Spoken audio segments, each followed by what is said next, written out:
इस कहानी के शुरुआत में अनीता नाम की एक लड़की को दिखाया जाता है जो पागल खाने में होती है और जब उसके पास नर्स आती है तो वो उस पे हमला कर देती है, जिस वजह से उसे कोठरी के अंदर बंद कर दिया जाता है। और यहाँ से कहानी फ्लैशबैक में जाती है जहाँ पर हम एक टाउन को दिखाया जाता है जिसका नाम डेविल्स कैटल है और अनीता अपने सभी दोस्तों जेनिफर के साथ इसी टाउन में रहा करती थी। इस टाउन का नाम डेविल्स कैटल इसलिए है क्योंकि यहाँ पर एक झरना है जिसका पानी एक गड्ढे के अंदर जाता है। वो पानी वहां से कहां समा जाता है किसी को कुछ भी पता नहीं चलता। और स्कूल में जेनिफर को दिखाया जाता है जो हर एक एक्टिविटी में बहुत ज्यादा एक्टिव होती है, इसीलिए बहुत ज्यादा फेमस है। जबकि अनीता उससे बिल्कुल अपोजिट है, पर वो जेनिफर को अपने बॉयफ्रेंड से भी ज्यादा पसंद करती है। इसलिए वो दोनों रात में जेनिफर के साथ एक क्लब में जाती है जहाँ पे एक लड़का परफॉर्म कर रहा होता है। यहीं पर जेनिफर की मुलाकात एक लड़के से होती है जिसका नाम निकोलाई है। जेनिफर को लड़का बहुत पसंद आता है, इसलिए वो उससे बात करती है और उसके बाद उसके लिए ड्रिंक लेने के लिए जाती है। जब जेनिफर उसके लिए ड्रिंक लेने के लिए जाती है तो वो अपने दोस्तों से जेनिफर के बारे में कुछ बोलता है और यहाँ वो उसकी दोस्त सुन लेती है। वो अपनी दोस्त जेनिफर को बताती है, लेकिन उसकी दोस्त कहती है कि इसे इग्नोर करो। अब जब बंद परफॉर्म कर रहा होता है तो यहाँ पर आग लग जाती है, चारों तरफ अफरा तफरी मच जाती है। जेनिफर और अनीता किसी तरह से बाहर आ जाते हैं, जिसके बाद ये जगह जलकर राख हो जाती है। निकोलाई भी बाहर होता है और जेनिफर से कहता है तुम हमारे साथ चलना चाहोगी? जेनिफर कहती है कि हाँ। हालांकि अनीता उसे जाने के लिए मना करती है, लेकिन वो उसकी बात नहीं सुनती और वो निकोलाई और उसके दोस्तों के साथ यहाँ से निकल जाती है।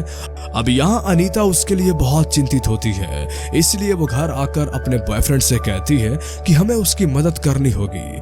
निकोलाई उसे नुकसान पहुंचा सकता है और तभी डोरबेल बजती है। जब अनीता नीचे जाती है तो कोई भी नहीं होता।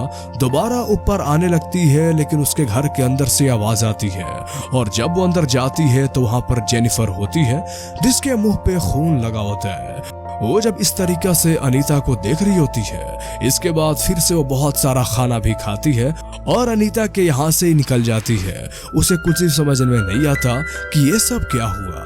अगली सुबह भी वो जेनिफर के लिए बहुत ज्यादा परेशान होती है, पर तभी जेनिफर उसके सामने आ जाती है जो पूरी तरह से नॉर्मल होती है। उसे देखकर वो हैरान हो जाती है। जेनिफर रात के बारे में कुछ भी बात नहीं करती और अब वो पहले से भी ज्यादा एनर्जेटिक है। ये दोनों के दोनों क्लास में जाते हैं जहां पर टीचर रात को बार में मरने वालों के बारे में अफसोस जता रहे होते हैं, पर जेनिफर को इस बात से कोई फर्क नहीं पड़ता।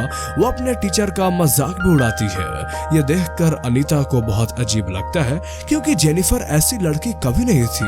अब क्लास के बाद जेनिफर अपने स्कूल की फुटबॉल टीम के कैप्टन के पास जाती है जो बहुत उदास होता है क्योंकि कल रात के हादसे में उसके दोस्तों की मृत्यु हो चुकी थी। जेनिफर उससे बहुत अच्छे से बात करती है और उसे अपने साथ जंगल में ले जाती है और जब वो जंगल में दोनों जाते हैं तो जेनिफर उसे सीड्यूस करना शुरू कर देती है और तभी चारों तरफ जानवरों उड़ने वाले पक्षी बैठ जाते हैं और अगले ही पल जेनिफर पूरी तरह से बदल जाती है। उसके दांत बहुत नुकीली हो जाते हैं और वो कैप्टन को मार देती है। कैप्टन की चिल्लाने की आवाज टीचर भी सुन लेता है, जिसके बाद वो आवाज का पीछा करते हुए स्पॉट पे आ जाता है जहां पर कैप्टन की बॉडी होती है। वो देखकर वो टीचर डर जाता है। वो जेनिफर को दिखाया जाता है जो 1 महीने बाद और बहुत ज्यादा थकी हुई लगती है। वो बहुत पहले जैसा एक्टिव नहीं रही। क्लास के बाद जेनिफर के पास एक लड़का आता है और कहता है क्यों ना आज हम मूवी देखने के लिए चलें। जेनिफर कहती है इससे अच्छा हम कहीं और मिल सकते हैं और जेनिफर उसे एक ऐसे घर में जाने के लिए कहती है जो अंडर कंस्ट्रक्शन होता है। रात को दोनों के दोनों उस घर में पहुंच जाते हैं। जेनिफर उसे देख रही होती है और तभी उसकी आंखों का रंग बदल जाता है, जिसके बाद जेनिफर उस लड़के को भी मार देती है। वही जेनिफर की दोस्त अनीता को दिखाया जाता है जो जेनिफर के लिए बहुत ज्यादा परेशान होती है। उसे लगता है कि उसकी दोस्त को उसकी मदद की जरूरत है, उसके साथ कुछ ना कुछ गलत हो रहा है, इसलिए वो अपने बॉयफ्रेंड के घर से बाहर जाती है। और जब वो गाड़ी से अपने घर की तरफ जा रही होती है तो उसके सामने जेनिफर होती है जिसके चेहरे पे खून लगा हुआ होता है। वो उसको गाड़ी के ऊपर हमला करती है। अनीता पूरी तरह से डर जाती है और किसी तरह के भागकर वापस अपने घर आ जाती है। और जब वो अपने बेड पे बैठी होती है तभी वो देखती है कि जेनिफर पहले से वहां पर है, पर अब वो पूरी तरह से ठीक है, वो पूरी तरह से नॉर्मल है। अनीता को कुछ भी समझ नहीं आता कि उसके साथ ये क्या हो रहा है। जेनिफर कहती है कि तुम मेरी सबसे अच्छी दोस्त हो और आज मैं तुम्हें बताऊंगी कि उस रात जब बार में आग लगी थी तो मैं निकोलाई और उसके साथियों के साथ कहाँ गई थी। वो बताती है कि मैं झरने के पास गई थी। दरअसल निकोलाई और उसके जितने भी साथी हैं वो सभी शैतान के पुजारी हैं और वो ऐसा इसलिए करते हैं ताकि उन्हें उनके म्यूजिकल कैरियर में बूस्ट मिल सके। वो मुझे उसी के पास ले गए जिसका पानी एक गड्ढे के अंदर जाता है। उन्होंने मुझसे पूछा क्या तुम वर्जिन हो? मैंने हाँ में जवाब दिया, जिसके बाद निकोलाई ने मुझे मारकर झरने में फेंक दिया। दरअसल ये उनके काले जादू का एक हिस्सा था, लेकिन मैं वर्जिन नहीं थी इसलिए मैं बच गई। बचने के बाद जब मुझे होश आया तो मुझे बहुत भूख लगी थी, इसलिए मैं तुम्हारे घर पे आई। क्योंकि तुम मेरी दोस्त हो, मैं तुम्हें कभी नुकसान नहीं पहुंचाऊंगी, इसलिए मैं तुम्हारे फ्रिज से खाना खा रही थी। मुझे खाने में मांस चाहिए होता है और जब भी मांस खाने के बाद मेरा पेट पूरी तरह से फुल हो जाता है तो मेरे अंदर बहुत सारी शक्तियां आ जाती हैं, लेकिन ये मांस इंसानी होनी चाहिए। इसके बाद वो अपना हाथ काट कर दिखाती है, जो जख्म अपने आप ही भर जाता है। दरअसल जेनिफर के पास अब शैतानी शक्तियां हैं। अनीता कहती है कि तुम यहाँ से चली जाओ और इसके बाद जेनिफर उसके घर की खिड़की से कूदकर यहाँ से चली जाती है, जो देखकर अनीता पूरी तरह से हैरान हो जाती है क्योंकि ये खिड़की सेकेंड फ्लोर पर थी। अनीता अपनी दोस्त जेनिफर के लिए बहुत ज्यादा परेशान है, इसलिए वो उसकी मदद करना चाहती है। वो एक लाइब्रेरी में जाती है जहां पर वो पैरानॉर्मल एक्टिविटीज की किताबें पढ़ती हैं और उसे पता चलता है कि निकोलाई और उसके दोस्तों ने गलती की। उन्होंने उसे वर्जिन समझा इसलिए मार दिया। हालांकि इसके बाद वो फेमस तो हो गए, लेकिन अब जेनिफर की बॉडी पर शैतान का कब्जा भूख में था। उस किताब में लिखा होता है कि अगर ऐसे इंसान को मुक्ति देनी है, उस शैतान से आजाद करना है, तो उसके दिल पर चाकू मारना होगा। इसके बाद अनीता अपने बॉयफ्रेंड के पास जाती है, उसे सब कुछ बताती है, पर वो उसकी बातों पर यकीन नहीं करता। वो कहता है कि तुम्हें साइकेट्रिस्ट के पास जाना चाहिए, पर वो उससे कहती है कि ऐसा नहीं है, मैं जो कुछ कह रही हूँ वो सच कह रही हूँ। जल्दी हमारे स्कूल में बहुत बड़ा फंक्शन होने वाला है जहाँ पर बहुत सारे लोग इकट्ठा होंगे और मुझे लगता है कि जेनिफर वहां पर किसी को मार सकती है। तुम्हें अपना ध्यान रखना होगा, मुझे तुम्हारी चिंता है। वो जानती है कि जेनिफर अगर मांस नहीं खाएगी तो उसकी शक्तियां खत्म हो जाएंगी, वो जल्दी ही बुढ़ी हो जाएगी। अनीता का बॉयफ्रेंड कहता है कि तुम्हें इस बारे में चिंता करने की कोई जरूरत नहीं है, मैं अपना ध्यान रख सकता हूँ। और फंक्शन का दिन आता है जहाँ पर सभी स्टूडेंट्स इकट्ठा होते हैं और इस दिन ना ही यहाँ पे अनीता का बॉयफ्रेंड होता है और ना ही जेनिफर। ये देखकर वो डर जाती है, उसे शक होता है कि कहीं जेनिफर उसके बॉयफ्रेंड को मार न डाले, इसलिए फंक्शन छोड़कर वो भागकर अपने बॉयफ्रेंड के घर पे जाती है। जहां पहुंच के उसे पता चलता है कि उसका बॉयफ्रेंड अभी अभी वॉक करते हुए फंक्शन के लिए निकल चुका है। वही उसके बॉयफ्रेंड को दिखाया जाता है जो जेनिफर के साथ होता है। जेनिफर उसे झूठ कहती है कि तुम्हारी गर्लफ्रेंड यानी कि अनीता का किसी के साथ अफेयर चल रहा है, वो तुम्हें धोखा दे रही है और बातों ही बातों में बहला फुसला कर वो उसे अजीब से घर के अंदर ले जाती है और यहाँ पर उसे सीड्यूस करना शुरू कर देती है। उसके करीब जाने की कोशिश करती है पर वो मना कर देता है। वो कहता है कि मैं अनीता से प्यार करता हूँ, मैं उसे धोखा नहीं दे सकता। इसे सुनने के बाद जेनिफर को गुस्सा आ जाता है, वो उसे पूल के अंदर फेंक देती है और उस पर हमला करना शुरू कर देती है।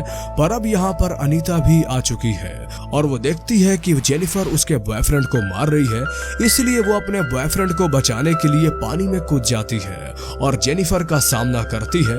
उसकी आंखों में स्प्रे कर देती है जिससे जेनिफर को गुस्सा आ जाता है और जब वो अपनी दोस्त अनीसा कहती है कि मैं सिर्फ लड़कों को शिकार नहीं करती बल्कि मैं लड़कियों को भी मार सकती हूँ और अपनी शक्ति से वो हवा में उड़ जाती है और अब वो अनीता को मारने के लिए आगे बढ़ती है, लेकिन तभी अनीता का बॉयफ्रेंड एक रॉड उसके शरीर के आर पार कर देता है, जिससे वो बहुत बुरी तरह से जख्मी हो जाती है। उसका बहुत सारा खून बह जाता है, इसलिए वो कमजोर हो चुकी है। जेनिफर यहाँ से चली जाती है और अनीता का बॉयफ्रेंड, जो कि बहुत ज्यादा जख्मी है, उसी की आंखों के सामने दम तोड़ देता है। अनीता को इससे बहुत गुस्सा आता है और अब वो जेनिफर से किसी भी कीमत पे बदला लेना चाहती है, इसलिए वो सीधा जेनिफर के घर जाती है, जहां पर वो एक बार फिर से जेनिफर और अनीता के बीच में फाइट होना शुरू हो जाती है। जेनिफर अनीता की गर्दन पे काट लेती है, पर तभी अनीता को मौका मिल जाता है और वो जेनिफर के दिल पे हमला करके उसके दिल को चीर डालती है, जिससे उसका बहुत खून बहता है। उसने पैरानॉर्मल एक्टिविटी के बुक में पढ़ा था कि अगर उसे जेनिफर को और शैतान को खत्म करना है तो उसके दिल पे वार करना होगा, और अब वो दिल पर वार कर चुकी है, जिससे जेनिफर और शैतान दोनों ही खत्म हो जाते हैं। पर तभी यहाँ पर जेनिफर की मॉम आ जाती है, जो देखती है कि अनीता ने जेनिफर को मार डाला। उसे अपनी बेटी की सच्चाई के बारे में नहीं पता होता और कहानी वापस आती है प्रेजेंट में, जहां पर अनीता अब एक पागल खाने में है, और इसकी वजह यही होती है कि उसने अपनी दोस्त को मारा था। पर वो अनीता पहले जैसे अनीता नहीं रही, वो बहुत ज्यादा एग्रेसिव हो चुकी है। वो लोगों के ऊपर हमला करती है और हम उसे यहाँ पर हवा में उड़ते हुए भी देखते हैं, जिसका मतलब ये है कि शैतानी ताकत अब इसके अंदर भी है, क्योंकि जेनिफर ने मरने से पहले इसे भी काटा था और अब वो जिंदा है। इसलिए जेनिफर के अंदर जितना भी शैतानी शक्तियां थी, वो सब के सब अब उसके अंदर है। वो बहुत ताकतवर है। वो खिड़की को तोड़कर इस पागल खाने से निकल जाती है और उसी पानी के पास जाती है, जिसका पानी एक गड्ढे के अंदर जाता है, जिसका किसी को नहीं पता वो पानी कहाँ जाता है। वहां पर उसे वो चाकू मिलता है जिसे निकोलाई ने जेनिफर को मारा था। वो उस चाकू को उठा लेती है।